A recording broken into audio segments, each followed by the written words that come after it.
Halo, Assalamualaikum warahmatullahi wabarakatuh. Nama saya Bahtiar dari Prodi Teknik Industri. Saya mengambil kelas paralel di kampus Harapan Indah. Di sesi kali ini, di tugas perkuliahan sesi 5 Bahasa Indonesia, saya akan menjelaskan terkait keterampilan berbicara. Dari pengertiannya, terus tujuannya, dan fungsi-fungsi berbicara itu seperti apa. Mulai dari keterampilan berbicara, kita akan membahas terkait pengertiannya. Dari terminologinya, keterampilan adalah kemampuan melakukan pola-pola tingkah laku yang kompleks dan tersusun rapi secara mulus dan sesuai dengan keadaan untuk mencapai hasil tertentu. Menurut Tarigan, berbicara adalah kemampuan mengucapkan bunyi-bunyi artikulasi atas kata-kata untuk mengekspresikan, menyatakan, serta menyampaikan pikiran, gagasan, dan perasaan. Jadi pada hakikatnya berbicara merupakan ungkapan pikiran dan perasaan seseorang dalam bentuk bunyi-bunyi atau bahasa, sedangkan keterampilan berbicara adalah keterampilan mengucapkan bunyi-bunyi artikulasi atau mengucapkan kata-kata untuk menceritakan, mengekspresikan, menyatakan dan menyampaikan pikiran, gagasan dan perasaan kepada orang lain dengan kepercayaan diri untuk berbicara secara wajar, jujur, benar dan bertanggung jawab, serta dapat menghilangkan masalah psikologis seperti rasa malu, rendah hati, berat lidah dan lain-lain. Itu menurut Effendi halaman 320. Nah, setelah kita mengerti terkait pengertian kemampuan berbicara, lantas apa tujuan kita berbicara? Tujuan berbicara kita bagi terhadap 4 tujuan. Yang pertama adalah tujuan informatif. Tujuan informatif merupakan tujuan berbicara yang dipilih pembicara ketika ia bermaksud menyampaikan gagasan untuk membangun pengetahuan pendengar. Jadi tujuan informatif ini bersifat informasi yang dikirim oleh pembicara terhadap pendengar. Jadi setiap orang yang menyampaikan sesuatu hal yang bersifat informasi, dia dia bertujuan untuk menyampaikan informasi seperti itu. Yang kedua adalah tujuan rekreatif. Apa itu tujuan rekreatif? Tujuan rekreatif ialah tujuan berbicara untuk memberikan kesan menyenangkan bagi diri pembicara dan pendengar. Tujuan rekreatif ini bisa bersifat seperti lawakan, guyonan, dan maupun candaan. Namun demikian, bergosip juga merupakan salah satu bentuk pembicaraan yang bertujuan untuk hiburan. Jadi, gosip itu termasuk dalam tujuan berbicara, yaitu tujuan rekreatif seperti itu. Yang ketiga adalah tujuan persuasif. Apa sih tujuan persuasif itu? Tujuan persuasif merupakan tujuan pembicaraan yang menekankan daya bujuk sebagai kekuatannya. Hal ini berarti tujuan pembicaraan ini lebih menekankan kepada usaha mempengaruhi orang lain untuk bertindak sesuai dengan apa yang diharapkan pembicara melalui penggunaan bahasa yang halus dan penuh daya pikat. Jadi ketika seseorang berbicara untuk mengajak untuk melakukan sesuatu, mengajak untuk membeli sesuatu, itu disebut dengan tujuan berbicara secara persuasif seperti itu. Yang keempat adalah tujuan argumentatif. Dari bahasa terminologinya, argumentatif berarti tujuan untuk menyampaikan argumen, pendapat atas gagasan-gagasan dari si pembicara terhadap pendengar. Jadi ketika seseorang menyampaikan suatu pendapat, ketika seseorang menyampaikan sesuatu hal yang bersifat rasional, dia disebut sebagai tujuan berbicara secara argumentatif. Jadi dari 4 tujuan berbicara tersebut kita bisa membagi-bagi mana yang bersifat persuasif, mana yang bersifat argumentatif, mana yang bersifat informatif, dan mana yang bersifat rekreatif. Itu dari tujuan berbicara. Terus untuk yang ketiga yang kita bahas adalah manfaat keterampilan berbicara. Apa aja sih manfaat keterampilan berbicara? Ya, secara garis besar, setiap orang yang melakukan keterampilan berbicara yang baik dan benar, yang sesuai dengan tujuan-tujuan yang sudah saya jelaskan tadi, pasti ada manfaat di balik itu semua. Apa saja? Yang pertama adalah komunikasi antar individu dan kelompok itu menjadi lebih efektif. Itu sudah jelas bahwa ketika kita berbicara dengan baik dan benar, ketika kita berbicara sesuai dengan apa yang sudah kita sampaikan, itu menjadi tolak ukur di dalam suatu kelompok dalam diri kita agar kelompok itu bisa berjalan lebih efektif seperti itu. Terus yang kedua adalah melancarkan pertukaran informasi. Sudah jelas bahwa setiap kita berbicara pasti ada sesuatu informasi yang akan kita sampaikan. Ketika informasinya benar, maka yang diterima oleh pendengar pasti informasi itu benar. Tapi ketika informasi yang kita sampaikan salah, pasti yang diterima oleh pendengar itu adalah informasi yang salah. Makanya itu manfaat dari keterampilan berbicara adalah melancarkan pertukaran informasi yang bersifatnya efektif seperti itu. Yang ketiga adalah menambah kepercayaan diri. Ini sudah jelas ketika dalam suatu kelompok, dalam suatu diskusi atau dalam suatu pertemuan, ketika kita sudah bisa menguasai keterampilan berbicara, kita akan menambah kepercayaan diri pada setiap pembicara. Jadi ada nilai-nilai tertentu yang bisa membuat kepercayaan diri pembicara itu akan bertambah seperti itu. Yang keempat adalah menambah karisma dan wibawa. Masuk ke poin yang tadi, selain menambah kepercayaan diri, karisma dan wibawa si pembicara pasti akan nilainya bertambah seperti itu. Bila mana dia menyampaikan sesuatu hal yang bersifatnya bagus, dia menyampaikan sesuatu hal yang bersifatnya masuk logika, pembicara menyampaikan sesuatu hal di depan semua audiens secara baik dan dapat diterima oleh semua pendengar, itu akan menambah karisma dan wibawa bagi si pembicara seperti itu. Yang kelima adalah salah satu faktor mempermudah memperoleh pekerjaan. Kenapa kok bisa kita terampil berbicara bisa menambah bisa mudah memperoleh pekerjaan? Itu sudah jelas bahwa semakin banyaknya kita berbicara, semakin banyaknya kita menambah pertemanan dengan berbicara, semakin banyak relasi yang sudah kita bangun dari penambahan pertemanan tersebut. Jadi ketika kita berbicara dan semua orang tahu apa ide kita, apa gagasan kita, apa pola pikir kita, orang tahu tentang nilai dari diri kita seperti apa, dan itu menjadi nilai jual kita untuk mudah memperoleh pekerjaan seperti itu. Yang keenam adalah menambah level nilai dalam diri. Itu berhubungan dengan penambahan nilai-nilai yang sudah kita jelaskan tadi, dari menambah kepercayaan diri, menambah karisma dan wibawa, dan menambah nilai-nilai yang ada dalam diri kita seperti itu. Yang terakhir adalah bisa mendapat kepercayaan dari masyarakat. Jadi semakin kita banyak berbicara yang baik, semakin kita banyak berbicara yang jujur, itu akan mendapatkan kepercayaan dari setiap elemen masyarakat seperti itu. Nah, di balik semua yang sudah dijelaskan dari pengertian keterampilan berbicara, yang kedua adalah tujuan berbicara, dan yang ketiga adalah manfaat berbicara. Di sini akan saya jelaskan lagi bagaimana prinsip-prinsip pembelajaran berbicara itu. Jadi keterampilan berbicara ini tidak hanya sekedar kita hanya berbicara hal yang simpel, tapi di sini ada prinsip-prinsipnya. Apa aja sih prinsip-prinsip pembelajaran bicara itu?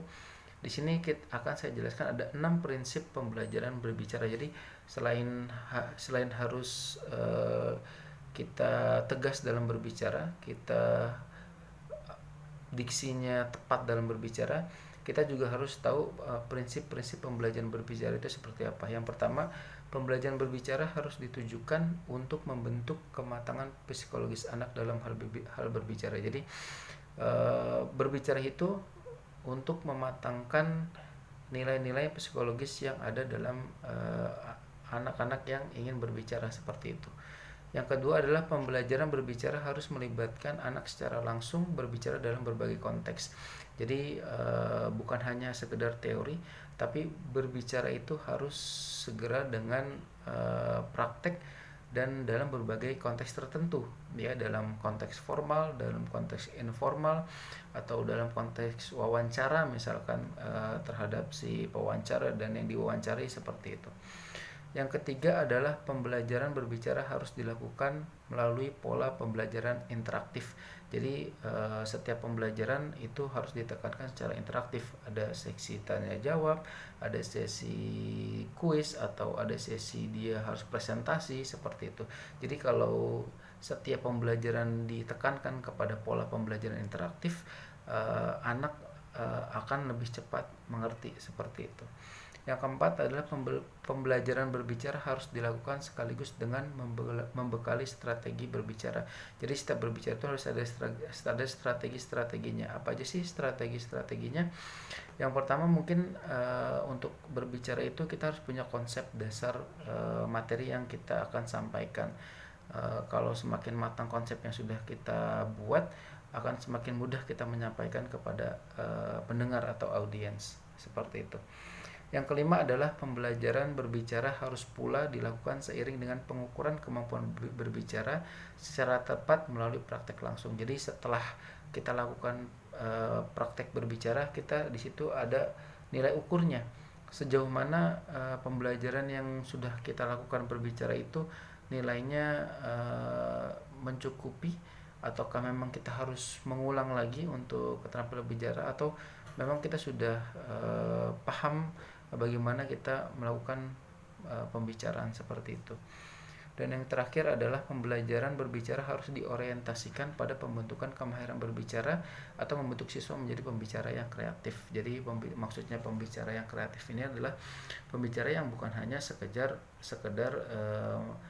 pembicara formal, tapi dia juga bisa membawa suatu pembicaraan ke dalam informal yang membuat audiens tidak bosan dan bisa menerima apa yang disampaikan oleh pembicara seperti itu. Itu prinsip-prinsip pembelajaran berbicara. Nanti kita akan jelaskan lagi setelah prinsip pembelajaran berbicara, kita akan menjelaskan jenis-jenis berbicara. Jenis-jenis berbicara itu banyak tipenya ya, sama seperti tujuan pembicara. Jenis-jenis pembicara itu juga akan kita bagi ke dalam 5 jenis-jenis pembicaraan. Apa aja sih? Yang pertama, jenis berbicara berdasarkan situasi pembicaraan. Jadi jenis-jenis berbicara itu kita harus tahu situasinya seperti apa, ya. Apakah situasinya formal atau situasinya informal? Kalau situasinya formal, kita harus menekankan bahasa-bahasa yang baku, ya, dengan penampilan yang sesuai dengan keadaan formal, dan pembawaan yang benar-benar formal, dan materi-materi yang benar-benar bisa diterima pada audiens pembicara yang formal seperti itu. Berbeda dengan informal, itu lebih menekankan kepada gaya bahasa yang bisa diterima kepada semua lapisan masyarakat. Jadi informal itu lebih mengenai ke pembicaraan-pembicaraan di luar dari materi-materi yang berat. Contohnya seperti pembicaraan tentang gosip tertentu, tentang berita-berita yang tidak terlalu berat seperti itu. Yang kedua adalah jenis berbicara berdasarkan tujuan pembicara. Jadi berbicara itu tujuannya juga harus jelas. Dia berbicaranya untuk menghiburkah, berbicara untuk menginformasikankah, untuk mempengaruhikah, atau untuk menggerakkankah, seperti itu. Jadi selain jenis berbicara terhadap situasi, jenis berbicara juga harus tahu jenis berbicara berdasarkan tujuan itu apa aja, seperti itu. Terus yang ketiga adalah jenis berbicara berdasarkan jumlah pendengar. Jadi jumlah pendengarnya itu apakah antar pribadi, ataukah dalam kelompok kecil, ataukah berbicara dalam kelompok besar apa audiens. Jadi pembicaraannya juga keterampilan berbicaranya juga harus ditekankan lagi. Kalau memang dalam antar pribadi, kita biasanya memakainya dalam keadaan informal, tapi kalau dalam kelompok besar itu kita lebih menekankan terhadap pembicaraan yang formal seperti itu. Terus yang keempat adalah jenis berbicara berdasarkan peristiwa. Jadi ada 6 macam berbicara itu menurut peristiwa. Yang pertama adalah pidato presentasi, yang kedua penyambutan, ketiga perpisahan, jamuan, perkenalan, dan nominasi. Jadi peristiwa-peristiwa itu termasuk dalam jenis berbicara yang harus kita lakukan dalam melatar belakangi pembicaraan. Dan yang terakhir adalah jenis berbicara berdasarkan metode penyampaian. Jadi ada 4 jenis berbicara terhadap metode penyampaian. Yang pertama adalah metode mendadak atau impromptu, yang kedua metode tanpa persiapan atau ekstemporan, yang ketiga adalah metode membaca naskah, dan yang keempat adalah metode menghafal, seperti itu. Terus untuk yang ketiga, faktor-faktor yang mempengaruhi kemampuan berbicara.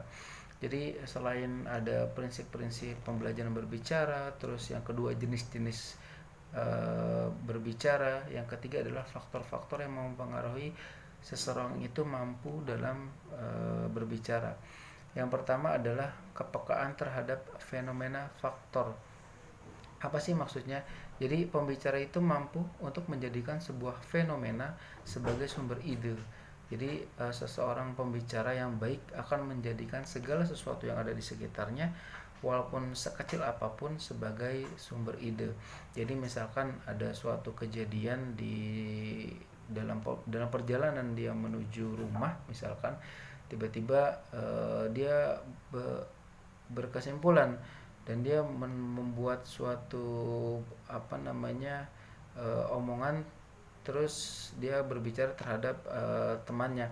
Itu termasuk dalam kemampuan berbicara terhadap fenomena. Jadi dia bisa mengumpulkan ide sekecil apapun untuk menjadikan sebuah materi dalam berbicara.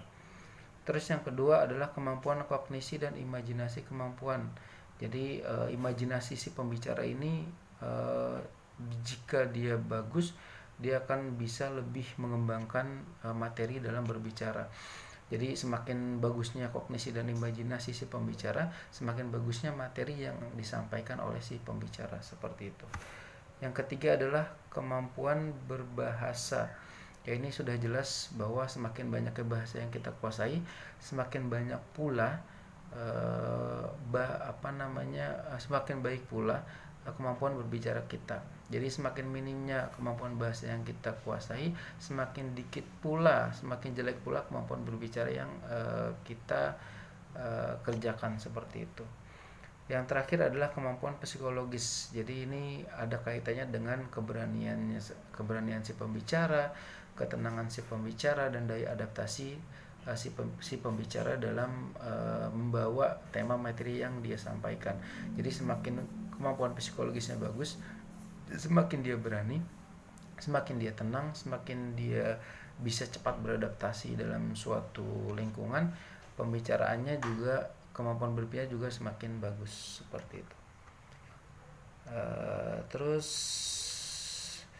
apa aja sih faktor-faktor kebahasaan untuk efektif berbicara? Untuk yang faktor-faktor yang kebahasaan yang penting yang harus kita miliki adalah yang pertama, ketepatan ucapan. Jadi kita harus tepat mengucapkan, kita harus tepat waktunya mengucapkan. Jadi si pendengar ini jelas mendengar apa yang sudah kita sampaikan, seperti itu. Yang kedua adalah penempatan tekanan, nada, dan durasi yang sesuai. Jadi terkadang pembicara itu kan datar ya, hanya bicara A sampai Z aja. Tapi kalau kita tekankan kepada tekanan dan nada dan durasi yang cukup simple, itu lebih bisa dimengerti oleh si pendengar, seperti itu. Terus pilihan kata. Jadi kita harus menyesuaikan dengan lingkungan. Kalau lingkungan formal, ya pilihan kata kita harus formal. Tapi kalau lingkungannya informal, pilihan kata kita juga mengikuti informal. Jangan sampai bolak-balik nanti pilihan katanya tidak tepat. Dan yang terakhir adalah ketepatan sasaran si pembicara, seperti itu. Ya, demikian keterampilan berbicara yang sudah saya sampaikan. Semoga bisa dimengerti oleh pendengar. Ya, kurang lebihnya saya mohon maaf. Kalau ada salah kata juga saya mohon maaf. Terima kasih. Assalamualaikum warahmatullahi wabarakatuh.